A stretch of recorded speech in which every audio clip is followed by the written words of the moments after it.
Olá, pessoal, tudo bem? Hoje nós vamos falar sobre o estágio supervisionado do primeiro período aí de psicologia da infância e adolescência, tá certo? Bom, como tarefa, já foi passado para vocês uma entrevista que vocês precisam fazer com uma psicóloga ou um psicólogo institucional. Essa instituição não pode ser escolar, porque vocês terão o estágio posteriormente da psicologia escolar, tá certo? Essa instituição, ela necessariamente, ela precisa fazer atendimento a crianças e ou adolescentes nas mais variados temas. Então, não pode ser a clínica, ou seja, não pode ser uma psicóloga que atende no consultório dela crianças e adolescentes. Então, tem que ser uma instituição. Como, por exemplo, vou dar a vocês a Casa Ronald, né, que atende crianças que estão fazendo o tratamento do câncer. Nós temos algumas instituições também que atendem crianças com portadores de necessidades especiais. Nós temos algumas instituições que atendem, como por exemplo ONGs, que atendem crianças que estão em situação de risco. Então, são essas instituições que, se tiverem um psicólogo atuando, vocês poderão direcionar a entrevista. Mas está tão difícil a gente conseguir uma pessoa. Gente, nós temos que usar agora as redes sociais. A gente sabe que nesse momento é um momento onde todo mundo está utilizando esses canais, esses recursos, como forma da gente conseguir interação social.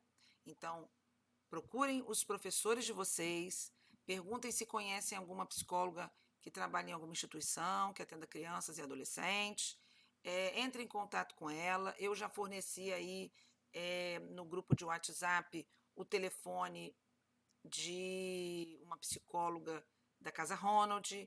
Tem outros grupos, inclusive eu hoje recebi a informação de alunos que já conseguiram mais de uma instituição. Então, eu acho que seria prudente, quem já conseguiu mais de uma instituição, socializa no grupo aí para ver quem ainda está com dificuldade, para a gente poder conseguir que outras pessoas preencham aí essa entrevista. Agora, não é o coronavírus que está fazendo essa dificuldade somente. Isso tem que dividir com vocês. Isso é normal. Às vezes as instituições elas têm algumas resistências, às vezes elas têm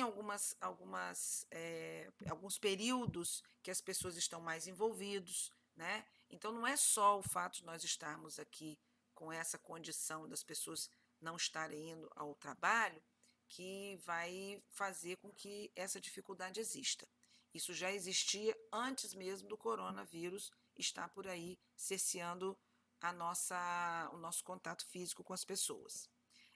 Tenho tido alguns feedbacks de alguns alunos que as instituições estão funcionando, né? Algumas, por exemplo, a Casa Ronald mesmo, hoje eu socializei com vocês o pedido do álcool gel, que eles estão com algumas dificuldades em relação a isso. Então, elas estão atuando, elas só não podem nos receber lá. Tudo bem, mas elas podem, de repente, estar oportunizando a resposta disso via e-mail, via uma webconferência, um chat, enfim, né, que vocês possam estar aí fazendo pelo Facebook. Existem novas oportunidades e a gente tem mesmo que se reinventar nesse momento, né? Então, o que vai acontecer? Essa pessoa preenchendo as entrevistas para vocês, vocês vão ter nas mãos o que é essa instituição. Muitas dessas instituições têm sites, blogs, tem algum canal na rede social. Se ela não tiver, perguntem, saibam um pouco mais sobre essa instituição. Tem sites que eles são assim, um primor, tem todas as informações ali.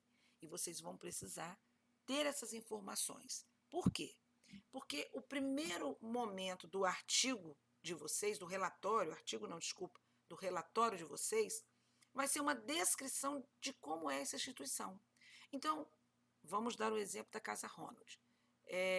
Relatório sobre estágio supervisionado, parará, realizado junto à psicóloga da Casa Ronald, que fica na rua tal, no bairro tal, na cidade tal, compõe no seu quadro de colaboradores tantos funcionários, tem uma equipe multidisciplinar, traz para o seu leitor do seu relatório o que é essa instituição, o que ela faz, como ela é, né, fisicamente, quais são os objetivos dessa instituição, se ela é uma instituição do governo, se ela é uma instituição privada, se ela tem fins lucrativos, se ela é uma ONG, se ela é filantrópica. Vocês vão dar a descrição desse espaço. Depois que vocês fizerem isso, nós vamos entrar com a parte teórica. Jaqueline, o que é essa parte teórica? Se nós vamos fazer um relatório da Casa Ronald, por exemplo, eu vou falar sobre o câncer. Então, eu estou dizendo ali quem é a Casa Ronald, o que ela faz, quem são as pessoas que trabalham, se tem acomodação para todo mundo, se é leito, se tem brinquedoteca, se não tem. E depois eu vou dizer, ela faz o quê? Ela acolhe, ela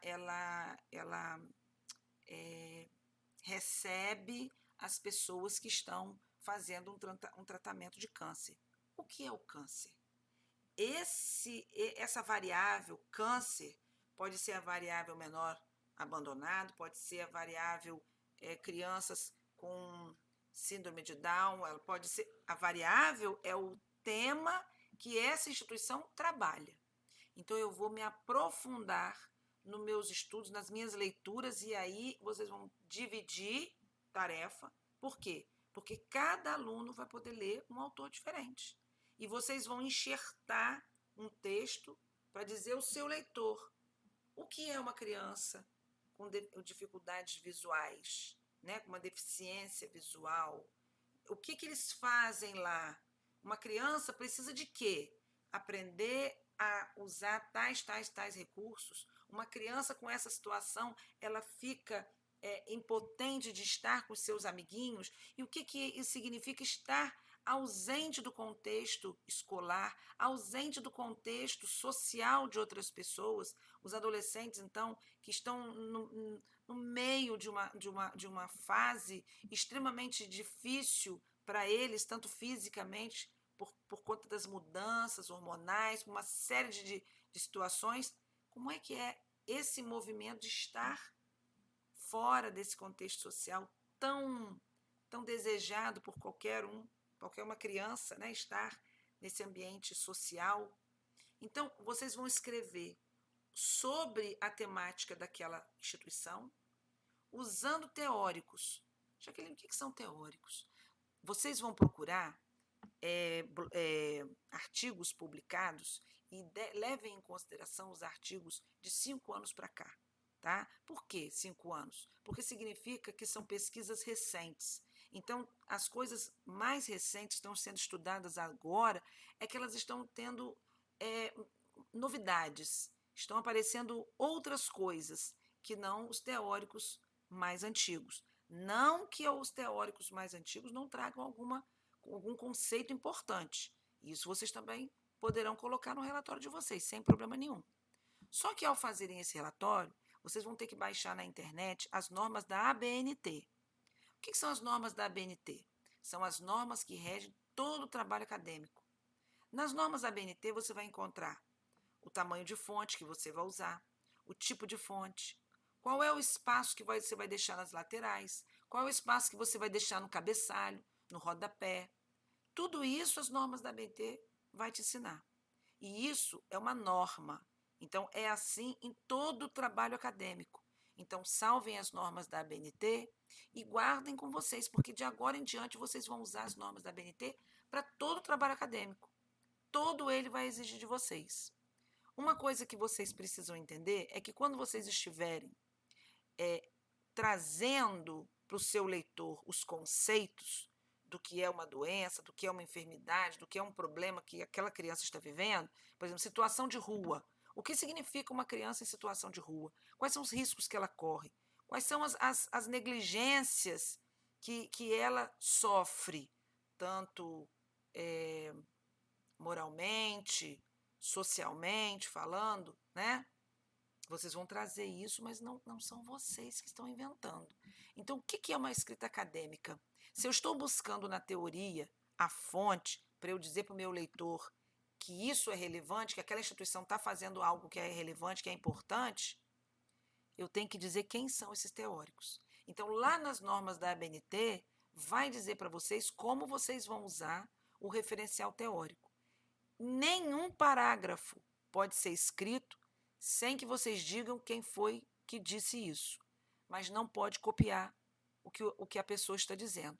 Quando a pessoa, você está copiando um conceito que é de extrema relevância, que é importantíssimo, você tem formas de fazer, que é uma citação com mais de 4 linhas, ela é recuada 5 centímetros do parágrafo, a fonte é 8, não pula linha.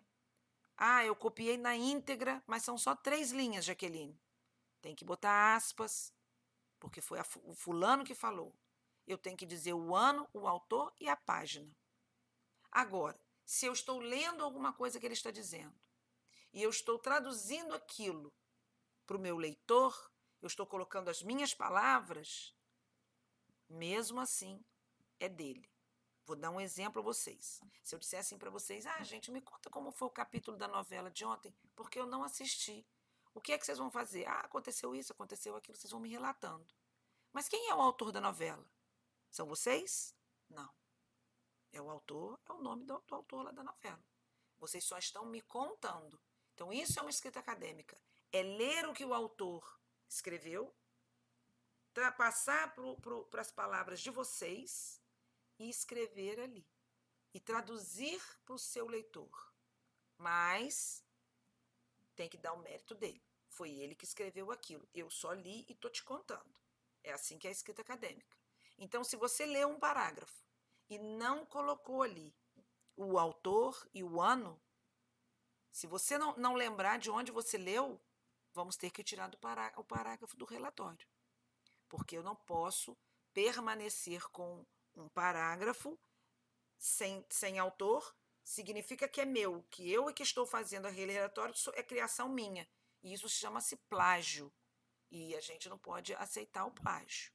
Tá certo? Bom, terminado a descrição da instituição, terminado a parte de conceituação teórica, nós vamos passar, então, a entrevista da psicóloga ou do psicólogo para o relatório. Como? Nós vamos, então, sabendo qual é a proposta da instituição, sabendo o que ela faz na teoria, nós vamos ver agora se os psicólogos estão fazendo, de fato, o que se propõe a fazer. Qual é o trabalho da psicologia? E aí vocês vão relatar a entrevista em forma de quê? De relatório. E não pergunta e resposta, não é isso.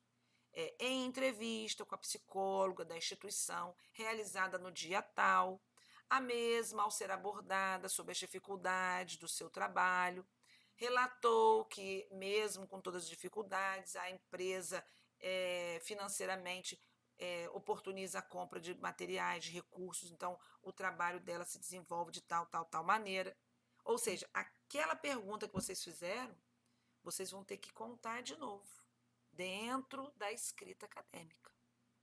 Terminado isso, nós vamos fazer as considerações finais. O que são as considerações finais? É aí que o grupo vai escrever o que o grupo pensou, o que o grupo aprendeu de tudo isso que vocês vivenciaram. Seja sobre aquela instituição, seja sobre o trabalho do psicólogo, seja sobre a própria enfermidade ou a própria condição do assistido. Então, na conclusão final, vocês vão colocar aquilo que vocês pensam. A crítica pode ser positiva, pode ser negativa, não tem problema nenhum.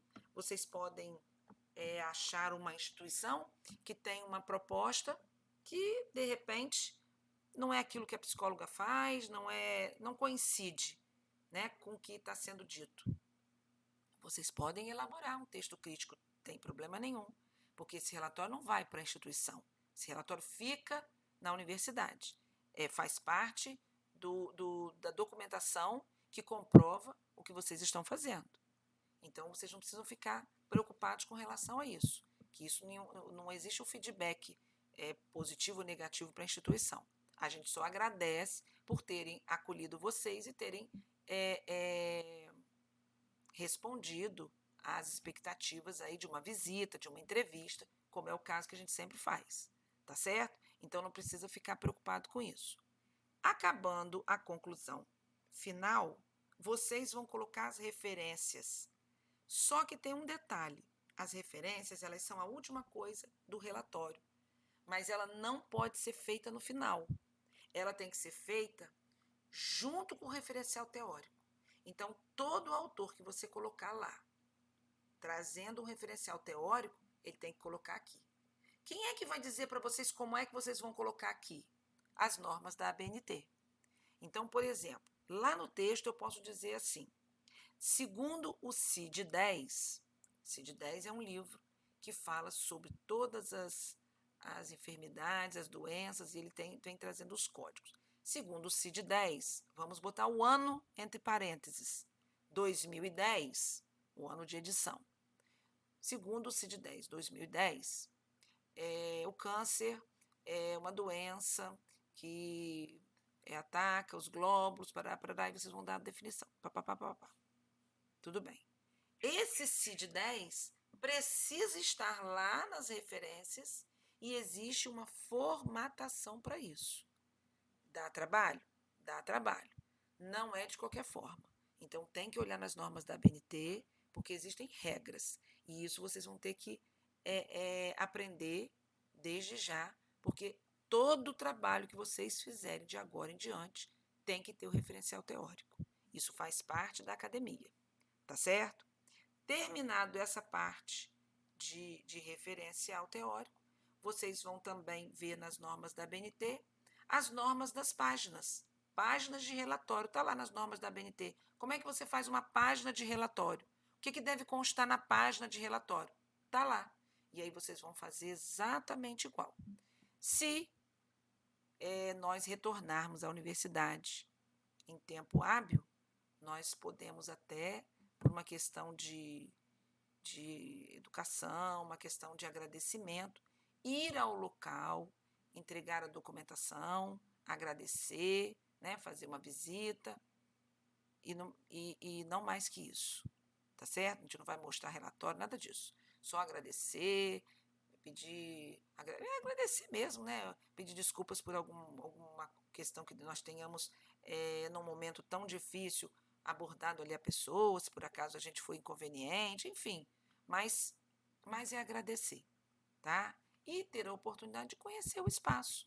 Existem espaços que alguns alunos até passam a ser voluntários, existem espaços que pedem para deixar o currículo, existem espaços que oferecem depois para o estágio profissional.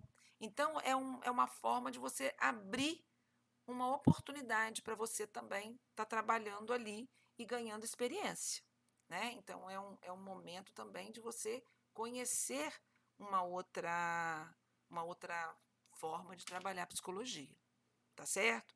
Então, eu sei que existem muitos lugares que estão aí prontos para receber, como eu disse anteriormente, tem grupo que tem 2, 3 espaços que já confirmaram que pode mandar a entrevista. Peço aos colegas que socializem esses espaços para que a gente possa estar aí oportunizando a todos essa entrevista e esse momento de aprendizagem, ok? Baixem as normas da ABNT pela internet e comecem agora a executar o trabalho. Sendo que daqui, eu disse que para o dia 8 de abril, eu estou respondendo assim nos e-mails que estão me mandando. Quando as perguntas estão ótimas, eu digo ótimo, pode soltar para psicólogo, né, para preencher. Eu estou dando até o dia 8 de abril, vocês terem trazido todas as perguntas para eu avaliar, fazer alguma intervenção, ali uma orientação, e estou dando feedback. Entreguem. Mas eu vou marcar aqui para vocês também um prazo para vocês trazerem a parte principal do trabalho, que seria, principal não, inicial do trabalho, que seria a própria instituição. Então, assim, até o dia 8 de abril, encaminha. Claro e evidente que vocês vão dar aí um prazo de 15 dias, né, para essa pessoa, às vezes uma semana. Tem psicólogo que já está respondendo as perguntas. Então, às vezes não precisa 15 dias, mas o prazo eu vou dar para vocês depois do dia 8, tá? Que aí eu vou ver com vocês mais ou menos se ainda tem gente ainda que está com dificuldade. Então, a gente tem até o dia 8 de abril para estarmos aí encaminhando essas entrevistas, tá? E eu vou ver aqui no calendário agora, deixa eu só abrir rapidinho aqui, para a gente ver. Olha, até o dia 8 de abril, eu dei o prazo para vocês. Vamos esticar um pouquinho esse prazo. Vamos botar até o dia 10 de abril, para vocês entregarem essas perguntas. Ou seja, até o dia 10 de abril, eu já tenho que ter visto as perguntas, eu já estou dando a devolutiva para vocês, e até o dia 10 vocês podem entregar para elas. Se nós dermos para elas 15 dias, ou para eles, né? 15 dias, vamos ver aqui. 20, no dia 20, é isso? Seria? O calendário meu aqui não está andando, gente. Vamos dar mais 15 dias para vocês elaborarem a parte inicial do nosso relatório. Então, vocês vão entregar para elas até o dia 10, até o dia 25, né, mais 15 dias, a gente dá para elas darem a devolutiva. Então, eu vou marcar, depois do dia 25, uma data para vocês apresentarem a primeira parte do relatório, que seria a descrição da instituição. Beleza?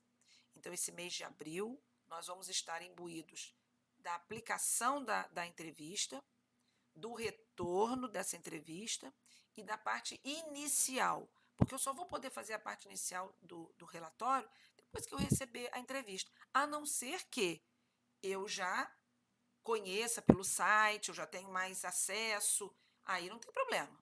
Aí vocês podem mandar para mim por e-mail sem problema nenhum, tá certo? Então, eu estou dando assim, até o dia 25 de março para vocês terem feito a entrevista e a parte inicial, sendo que é para entregar em forma de Word, simples, sem estar em PDF, porque aí eu faço as alterações também e mando para vocês de volta. Somente a primeira parte, que é a descrição da instituição. E o retorno da entrevista vocês vão guardar. Se vocês quiserem ir já elaborando ali o texto, tudo bem. Mas a gente só vai poder fazer uma conversa da psicóloga, do psicólogo com a teoria, depois também que nós tivermos essa leitura. Então, agora é trabalho árduo e esse estágio eu vou marcar, então, um novo encontro para daqui a 15 dias, para eu poder saber como é que vocês estão com relação à entrega desse material, tá certo? Agora, isso não significa que vocês não possam estar mandando os e-mails para mim. Mandem os e-mails sempre que vocês desejarem. Fez uma parte, fez um parágrafo, Jaqueline, é assim? Manda, volta. Aquilo é assim, vai e volta, vai e volta. Toda semana eu posso mandar para você um pedacinho, Jaqueline? Pode. Quanto mais vocês mandarem para mim, melhor. Mais rápido eu dou o feedback para vocês e vocês vão evoluindo na escrita. É assim mesmo a escrita acadêmica. Vai e volta, vai e volta. Tá certo? Eu quero desejar a vocês um bom final de semana, tudo de bom para vocês. Espero que em breve a gente já esteja podendo estar junto. Vamos fazer uma corrente positiva aí, cada um dentro da sua religião, dentro do seu pensamento positivo, para que isso se resolva o mais rápido possível. Tá bom? Beijo. Tchau, tchau.